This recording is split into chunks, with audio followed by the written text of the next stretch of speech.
Ever wish for a safe place to have conversations that need to be had? A place where you could say the things that need to be said? Well, welcome to Hope for Med. This is Hope for Med, new day for Med, for us, by us, and just for us. This is Hope for Med, this is Hope for Med, new day for Med, for us, by us, and just for us. This is Hope for Med. Hi, everybody. Welcome back to the Hope for Med podcast. It's me, Dr. JB, and today I am so excited to feature Dr. Jamie Wilkey, who used to work as a retail pharmacist for 10 years, then decided to transition out. Welcome, Dr. Wilkey. Thank you, Dr. JB. I'm so glad to be here today. And we're so excited to have you. So talk to me about what made you decide to become a pharmacist in the first place? Well, honestly, it was because of my parents. They always pushed me to higher education and to doing as much as I can through education and through a career. And so all through middle school and high school, I was taking the AP classes and doing my best in school. And then one day, my dad, who was and still is a hospital administrator, he's the CFO, came in and he said, "You know what, Jamie, I sign the pharmacist paychecks and I think you should be a pharmacist." And I was like, okay, I'll do it. That does sound good. Because I liked the idea of being able to provide well for myself in the future. I really like empowering women to do great things and to pursue higher education. And so to be able to get a doctorate degree was important to me without the required thesis that a lot of doctorate degrees require. And I knew that it would be a job that would have a flexible schedule in the future, which was really important to me as well. So it kind of checked all my boxes, and there was a great pharmacy school in Wyoming where I grew up. And so it was just the natural course of events that put me there. And I'm really glad, really, really glad I made that decision. That's awesome. So you weren't thinking of any other career paths? No, that one, I felt like, yeah, that's it. That's exactly what I want to do. And so I just jumped all in and focused all of my energy to get through the program in 6 years. And so it was pretty awesome, pretty efficient with my time, and such a fun experience. Okay, so 6 years, is that normally how long it takes? No, usually people get a bachelor's degree before they apply to pharmacy school. So most pharmacists, it's more like 8+ years. Wow. So was this one of those, I know some of the medical schools have the dual degree programs. Was it a dual degree program, or were you just amazing and were able to skip right on through? I just went through really fast. So I have no other degree than my doctorate degree. I didn't get any associates, bachelor's, master's. I just structured my time so efficiently and took really high course loads to get through as fast as possible. So when you graduated from pharmacy school, what were your options in terms of careers? That's a good question, Dr. JB. So for me, it felt like retail or hospital. Those are my two options because I chose not to pursue a residency. And when you do a residency, then more clinical options open up to you. But especially 10 years ago, I hope it's changed today. 10 years ago, I felt like those were my only two options. All right, awesome. And so when you graduated from pharmacy school, you went straight into retail pharmacy? Yes, I did. So we were living in Wyoming at the time and looking to move to Utah. And back then, the market for pharmacists was quite different. And everyone was hiring, and I could work wherever I wanted in Utah. And so we picked our ideal city where my husband could finish his master's degree. And I just started time without even applying for a job. I got offered one from Walgreens, and I said, okay, that's exactly what I want. And so that's what I did for quite a few years. Worked full-time for Walgreens for the first 2 years, and then I started having kids. And I've since had 4 little boys, so I cut down my hours and have just been working part-time at Walgreens all these years. Your hands sound like they're pretty full. Yes, they are. Very, very busy and also very full of love. It is such a good life. Awesome. And so what was your day-to-day like working at Walgreens as a retail pharmacist? Oh, it was pretty interesting in that I got so many patient encounters, which I really liked, because going to pharmacy school, you just want to help people and help them understand and help them feel better. And so I got to talk to a lot of patients, and I'm a people person. So I loved being in an environment where I was talking to people all day. I actually loved that I was standing in a pharmacy all day rather than sitting, because I'm kind of an active person. And so having a desk job wouldn't do so well for me. And so I really liked my patient encounters. I liked having a job that I could just clock in and out of and then not have to think about it the rest of the week. That when I'm on, then I do my best. And when I'm off, I don't think about work. But over the years, I just got more and more responsibilities at work, and more, maybe not responsibilities, more tasks to be managed that kept piling up on my plate that took me away from patients and was focusing more on metrics. So as the years went by, I started feeling the symptoms of burnout, and I started feeling frustrated and almost trapped being in retail, because in retail, you use a very specific knowledge and expertise, and all the rest just fades away in your brain. So all of my hospital knowledge started leaking out my ears, as well as everything else I learned in pharmacy school.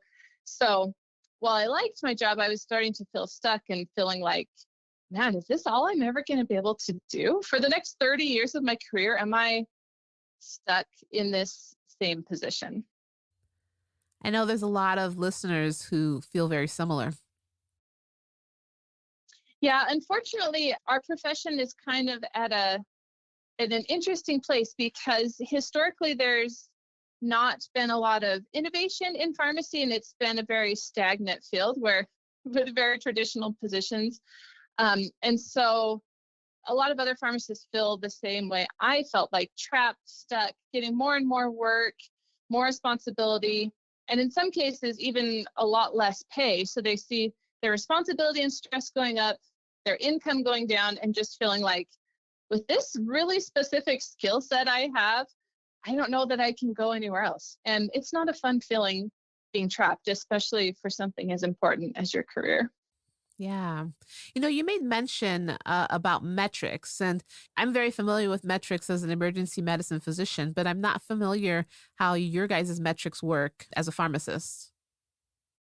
Oh yeah, they're probably very different than yours, but it just all comes down to the numbers, to make sure that all the numbers are happy, regardless of how the current situation actually is. And so for pharmacists, it's all about speed and answering the phone in less than 60 seconds, making sure prescriptions go from the patient handing them to you to typed up, verified, packaged up product check and out the door in 15 minutes or less. And so for me, with my license on the line for every prescription that was going out under my name, it felt really stressful to be under the gun for getting these out with speed, where it felt like speed was the priority rather than true patient care, true, like, making sure you're actually getting the prescriptions right. Obviously, that is a metric that there's not errors in prescriptions, but it's so much to do with speed and how quickly you're getting them through, which is a stressful place to be, especially in the pharmacy I was at. I was at a 24-hour pharmacy that never closes, with 2 drive-through lanes. And so we would do easily 1,000 prescriptions a day. And when you're talking about that kind of volume, it just kind of made my brain spin to feel like, I don't want to hurt any of these patients. I want to make sure I'm getting this right. But man, when you have 100 prescriptions sitting next to you on the counter that you have to burn through as fast as possible while patients are talking to you and calling on the phone, it felt like I can't do this indefinitely. And did you have any help with all of this? Oh yeah, so technicians saved the day for sure. So I'm not doing it by myself. I had a pharmacy full of technicians, and good technicians are the best asset in any pharmacy. I truly relied on them, and I'm so grateful for all of their help. So they make the process a lot easier. But ultimately, at the end of the day, it comes down to your license as a pharmacist being responsible for everything that happens in the pharmacy. And so even with help, it still felt stressful knowing that all of that work that I went to get through school, to get this license, is on the line, and a mistake could upend all of that. Yeah.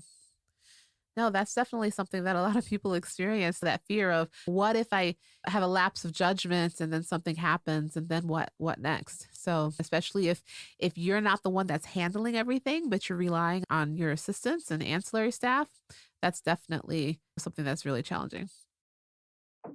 Yes, for sure, especially with newer initiatives recently, where it helps because other pharmacists will review the initial prescription. So the technician types up the image on the screen, and then another pharmacist in another state reviews it for me.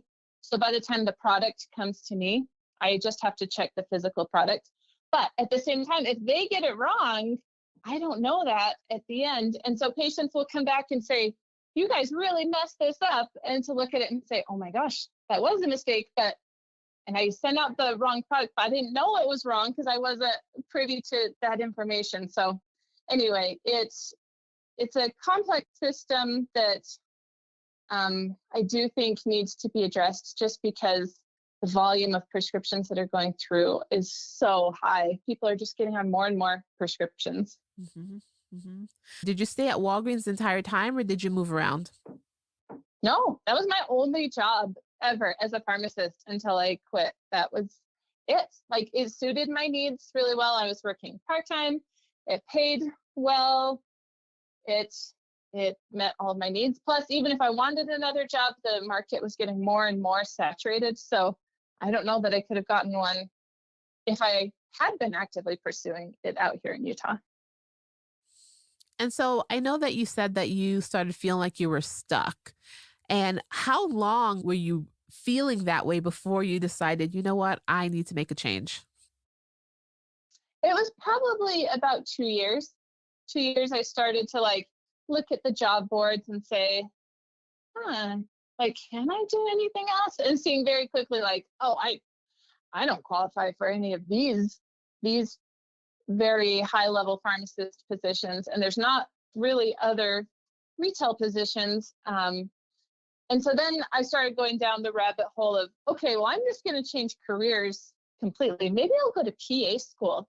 If I went to PA school, I bet I could get a job. Or maybe I'll go get some other degree, because I felt like my doctor of pharmacy wasn't enough.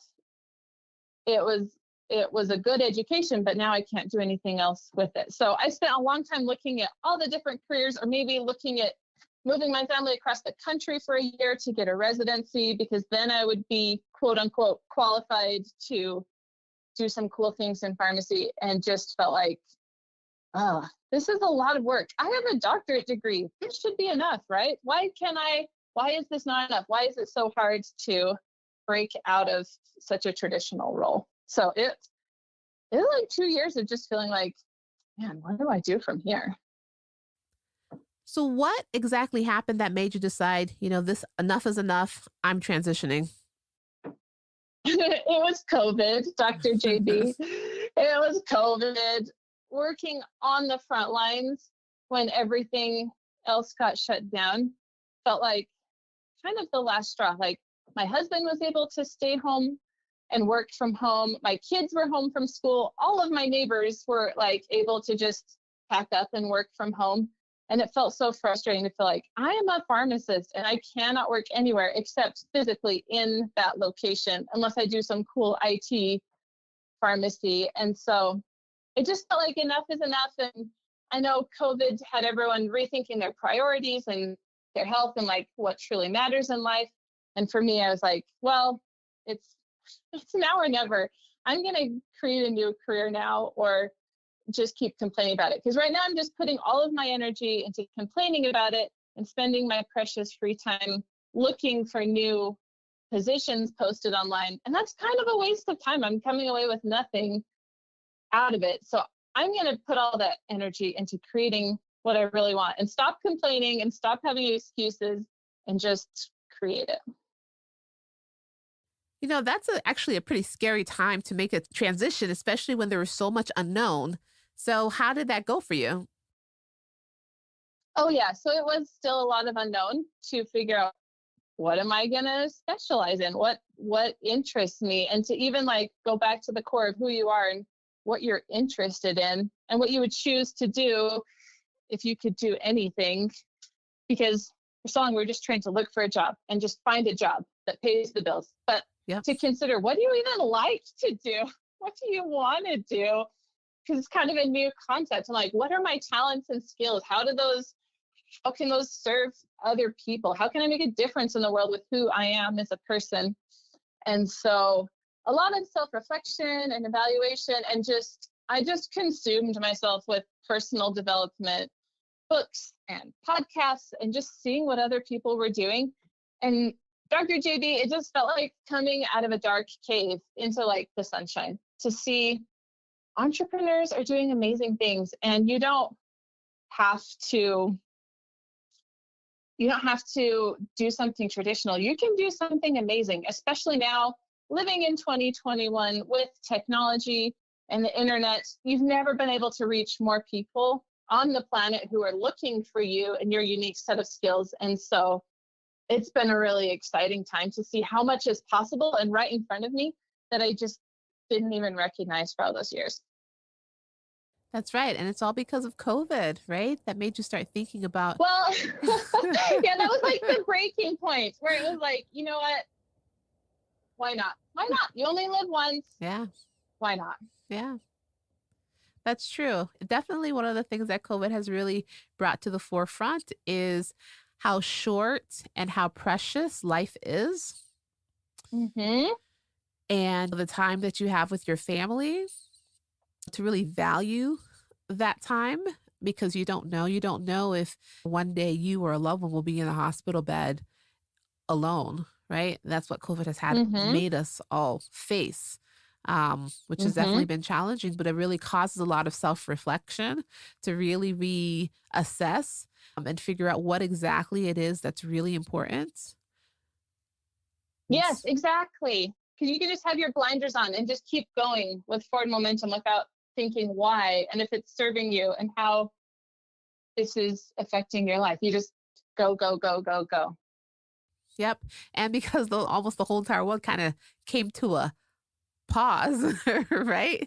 That allowed others to stop and think, right? And take off those blinders and reassess and look around and ask, is this good enough? Is this really what I want? And it seems like when you took out that time to do that, you realize, I've been thinking about this for a couple of years. This isn't really what I want. I think I could do something else. I think I could do more. I'm going to go for it. Yeah.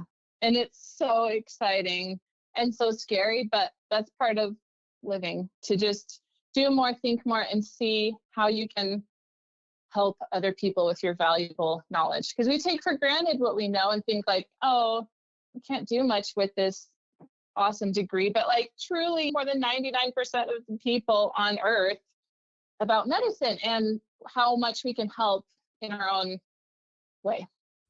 Yeah, about the medications that we all prescribe. And so when you left retail, I remember when you graduated from pharmacy school, your choice was retail or hospital. So did you go to hospital? No, I quit Walgreens and I created my own business. I just became an entrepreneur. Okay. Which never, ever, ever crossed my mind. It was not taught in pharmacy school, not encouraged. Like I didn't know any other pharmacist in Utah doing anything like this. But especially seeing what other pharmacists were doing on LinkedIn. I created a LinkedIn account last summer and was like, wow, I can do amazing things. And so what really got me to be an entrepreneur is I took a certificate course in pharmacogenomics and seeing the power of being able to, what pharmacogenomics is it's a cheek swab or a saliva sample that shows how your body metabolizes medications. And so to see that you could look at someone's DNA and now guide prescribing based on their DNA, like genetics-based dosing, rather than just throwing medicine at our patients and saying, good luck, I hope this works. If it doesn't, follow up with me in 3 to 6 months and we'll try something else. It felt revolutionary. Yeah. And it felt like, why are we not doing this for our patients? This is huge, especially with COVID, like destroying mental health and really putting everyone in a hard place mentally. To be able to guide those mental health prescribing decisions and to empower patients for the rest of their lives to know what works for them and to advocate for their personalized care just made me say, okay, I've got to start a business. This information is way too valuable to just leave in my brain on ice, waiting for a job to pop up. So I just jumped all in. That's so awesome. And that's so true, right? Because we don't. I mean, as an emergency medicine physician, I have no idea about my particular patient's genomics and how this medication that I prescribe them is going to affect them. Are they going to experience some of these rare adverse events or not?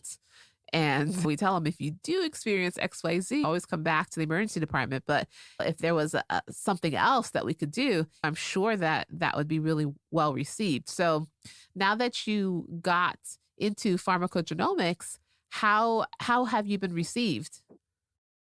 Oh, so great. People are looking for this. Patients are looking for it. And when I partner with a practice and see their patients, all patients who are on medication, I do the evaluation and a complete consult with them about current medications and what it means for future medications.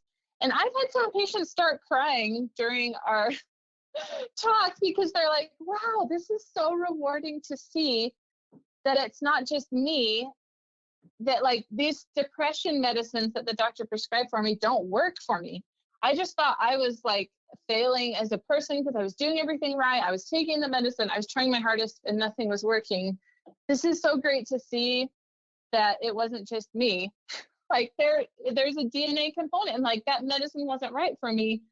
I could probably do better on something else. And when people are living with mental health struggles for years, anything you can do to optimize what they're doing can help so much. So it's just been completely rewarding to have that time with my patients that I couldn't ever hope to have in my previous setting.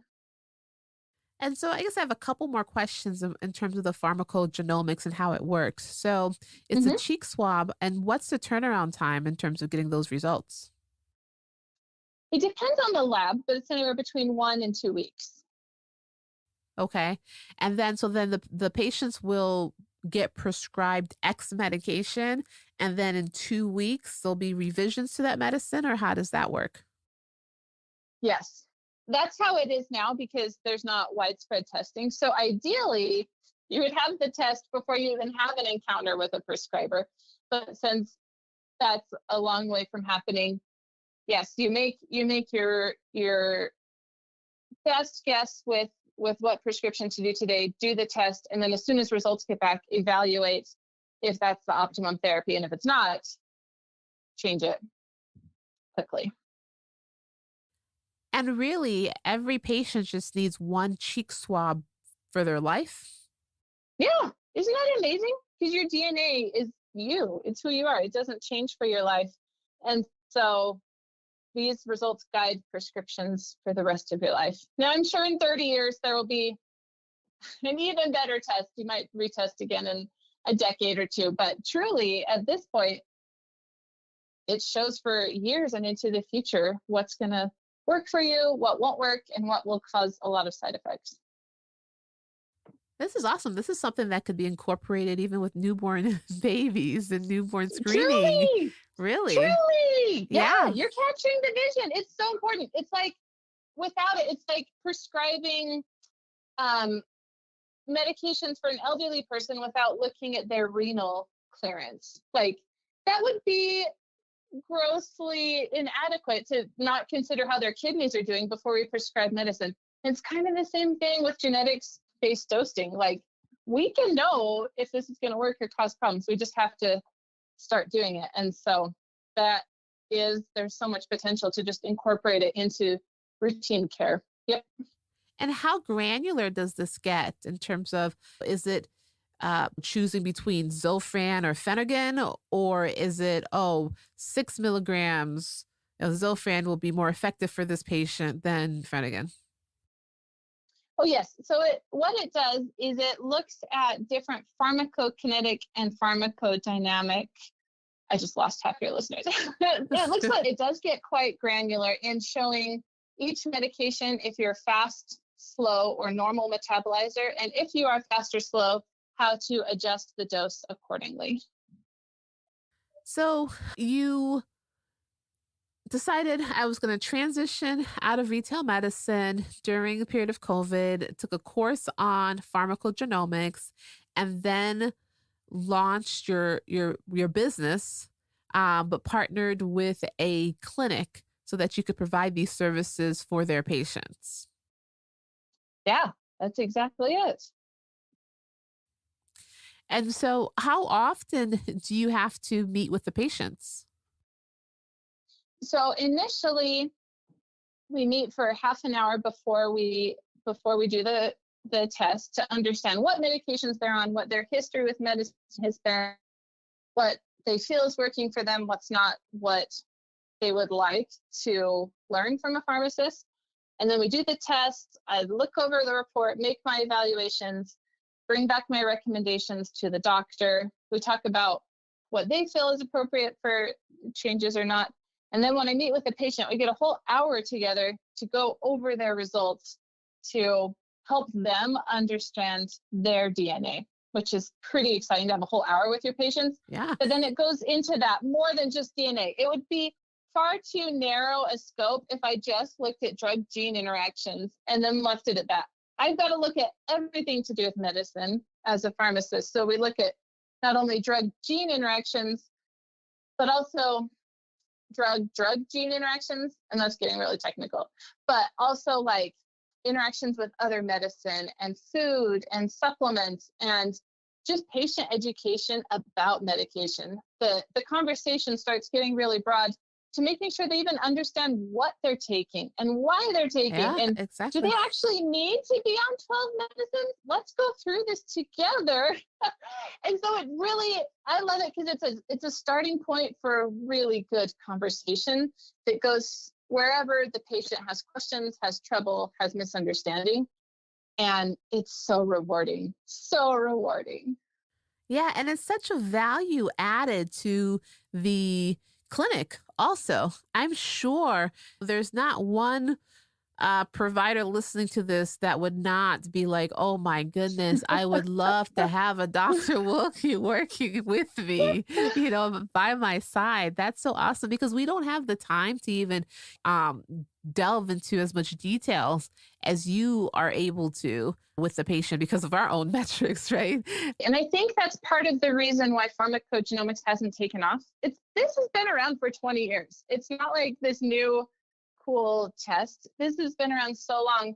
But I think the problem has been the labs are targeting the doctors and they're saying, here, look at this 98-page PGX report and make sure you use it on all of your patients because it's like reading another language. It's so technical. It's totally in a pharmacist's wheelhouse.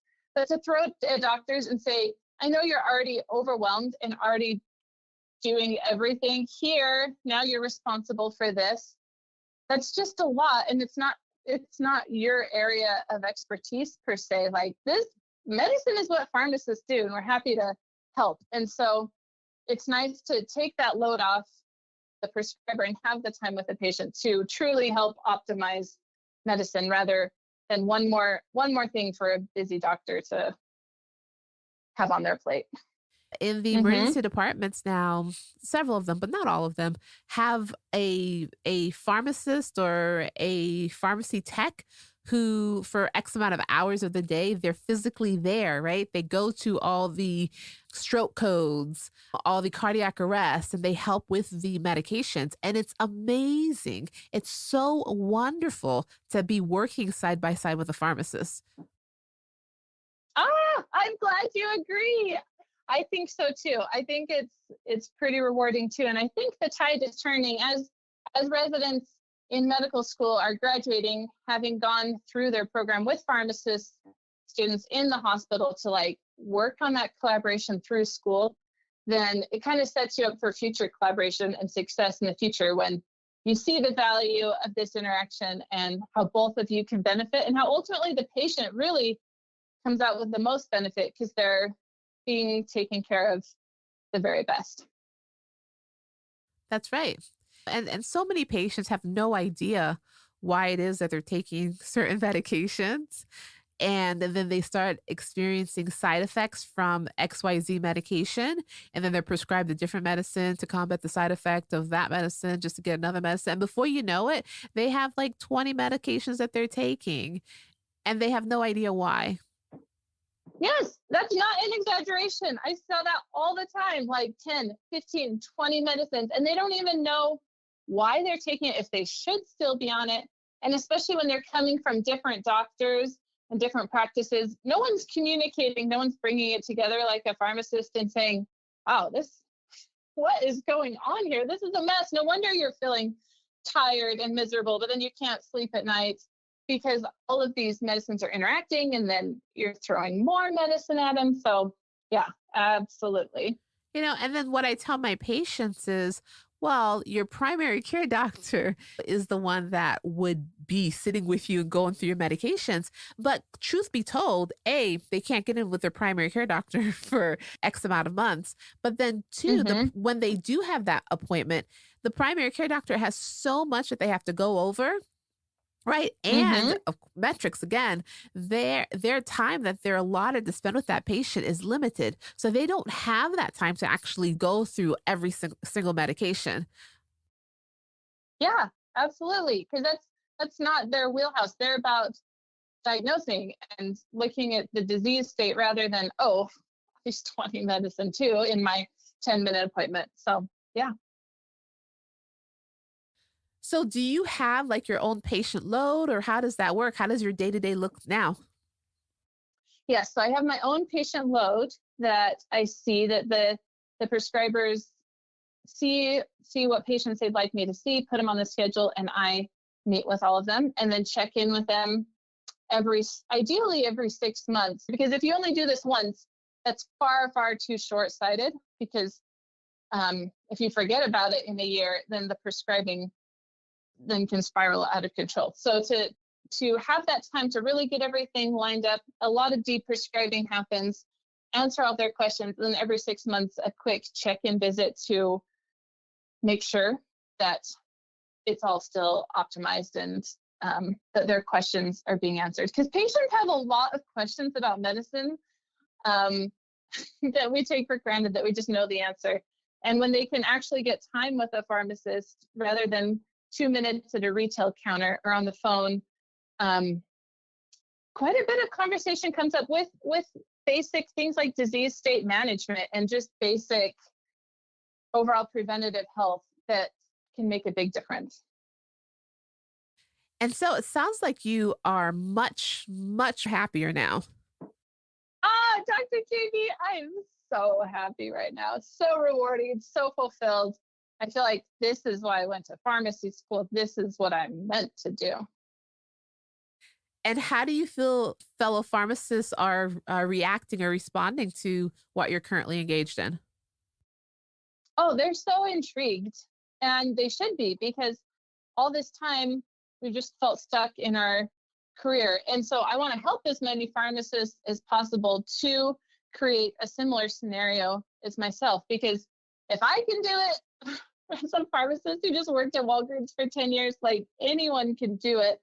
And so I created an online academy that walks them through all the steps I took to get from point A to point Z in a quarter of the time that it took me, because they don't have to figure it all out. Because entrepreneurship within pharmacy is kind of unique, but then if you subcategorize that down into using pharmacogenomics for entrepreneurship, there's very little information out there and there's a lot of figuring out.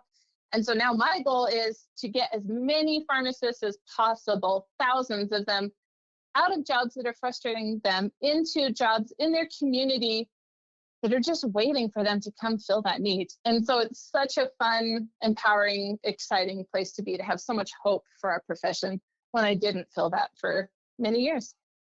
Yeah, I love that word hope, right? Hope for a brighter Mm-hmm. future, hope to Mm-hmm. love what you do again, hope to try to find the reason why you went into it in the first place. And in the future, I can also see how once a pharmacogenomics becomes more of a routine process, that it could also possibly lessen the load for the retail pharmacists, right? Because they wouldn't be necessarily having to fill prescriptions for 20 different medications for this one patient.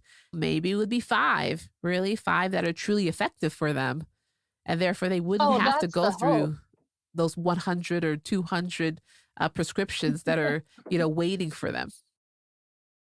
Yes, absolutely. I would love to see patients on less medicine like that, because even though I'm a pharmacist, I don't take medicine myself. No one in my family does, really, because I see the value in medicine, but I also know that too much and inappropriate prescribing doesn't do any good. And so it's fun to enlighten them on proper medication use, but still be an advocate for less is usually the best. That's such a common thing that we find in healthcare professionals, myself included. Like, I'm not a big fan of medications, but Mhm. here's your prescription. Yeah, I don't know any pharmacists who are like, wow, I really love medicine. I take 13 myself. Like, that's it's part of the fun of educating patients, and to come from that space of caution and discretion. So it's pretty cool. I'm sure pharmaceutical agencies may not find what we're saying very comical, but That's bad. It's bad for business, but good for health.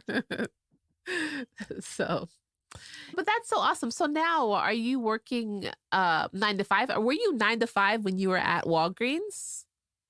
Oh, heavens, no. I was working all over the place, working like 10, 12, 14-hour shifts. And they'd asked me to do double shifts. And I could never plan anything for my family. Like, I have 4 little boys. I couldn't sign them up for many sporting activities or like even swim lessons, because it just was so hard to navigate that schedule with my family. And so that the schedule was a big reason of getting out too, is just I had no control over that. So now I do get to work 9 to 5, and it's completely rewarding, and do fun things as a family on the weekends, and my work schedule does not hijack everything. So Monday through Friday, 9 to 5, off on the weekends, and you get to spend an hour or so with your patients, really educating them and really fulfilling this need. It's pretty great. And 2 years ago, did you ever think something like this was possible? No, not at all. I thought I'll probably just quit. Eventually, I'll just have to quit, and I will. It's fine. I'll just be with my kids more, and that'll be rewarding, but there's no other job for me. And so now I get the best of both worlds. I get a career that's fulfilling, and I get to be with my kids more and help my patients in a really meaningful way, instead of just medicating them. But I'm sure there was some sacrifices that took place. For instance, now that you are doing this 9 to 5 job, have you noticed that your income has been affected at all, or not really?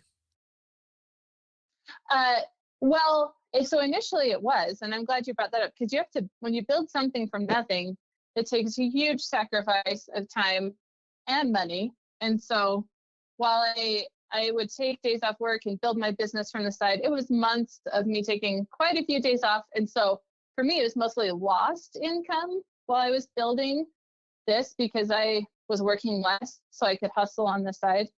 But now that's finally starting to pay off as I have patients and a practice that's growing, and the provider wants me to do more. It's it easily pays itself, and ultimately I'm giving myself a pay raise because it's a more valuable service. And as a consultant, I get a say in what I am reimbursed. And so it's been a full circle of sacrifice, but now ultimately I'm getting what I worked so hard for. What I find so interesting about this conversation is that you love being a pharmacist, right? And, Mm-hmm. you know, healthcare is not a profession, but it's a calling. It takes a Mm-hmm. special type of person to not only want to go into a career in healthcare, but to withstand all these hoops we have to jump through to get to the end goal. Um, and so there's a lot of love and excitement there. But sometimes when you get to that end goal, you realize, oh, this isn't really what I thought it was gonna be, right? Uh-huh. But it doesn't mean that you don't love what you've become, right? It doesn't mean that you don't love being a pharmacist. You still do. But it's the Mm-hmm. experiences, your day-to-day experiences that just aren't exactly what you thought it would be. And your story, you didn't transition out and just stop being a pharmacist, right? And that's what I find with Mm-hmm. a lot of healthcare professionals. If they transition out of bedside or whatnot, they just don't walk away and forget about it and go into a whole different field or career path. They actually they stay close and they find ways to make things better. Yes, that's so well said. Just finding a way that makes things better and that suits you so that it's something you enjoy and you can fully invest yourself in. Mm-hmm. So, with that being said, if one of my listeners wanted to get in touch with you, how could they do that? So drjamiewilkey.com is the best place, and also LinkedIn. I'm happy to address any questions, provide further insight. I love getting in touch with people. So many people have helped me along the way that I've reached out to, so I'm happy to do the same. Are there any final words that you would want to share with anybody interested or considering a career change, or just words of wisdom? Oh, yes. I would say if you're feeling burned out and frustrated and looking to do a career change, then do it. Invest in yourself and invest in your future, because that's going to get big payoffs in happiness and confidence in your future. To me, people say, well, it's so scary to think of doing something new. But for me, it's scarier to stay and not adapt to the future of pharmacy. So I could either stay and keep complaining and one day be fired so they could hire a pharmacist at half of my salary, and then I'm just left with no other options, or to work on the side, create something amazing and grow that so that I have a confident future that I love. Because the future is going to be elements of hard, whether you like it or not. So being able to choose your hard and choose to funnel that into something bigger and greater makes the hard so much better. So it's not easy and it's not perfect, but man, so much more rewarding. And I'm just so happy. And I could hear it throughout your entire voice. Good. Everyone needs to know it. There is a bright future in pharmacy, but it's not going to be found on Indeed.com scrolling through the jobs. It requires you as a person giving yourself to the profession and creating something amazing. All right, Dr. Wilkey, I appreciate your time. This has been wonderful. I think there's several listeners that are really excited about these options that they may have never even known about before today. Thank you. I'm glad to be able to share the good news and the bright future I see ahead. And of course, for another chance to talk to you, because I love the conversations that you're starting, and for what you are creating, Dr. JB. There's a huge need for it right now. Yeah. Who says a doc can't rap? DOCTORJB. The greatest doctor to ever touch the mic. The greatest podcast ever broadcasted or pre-recorded. Come learn some. Each one teach one. I'm done.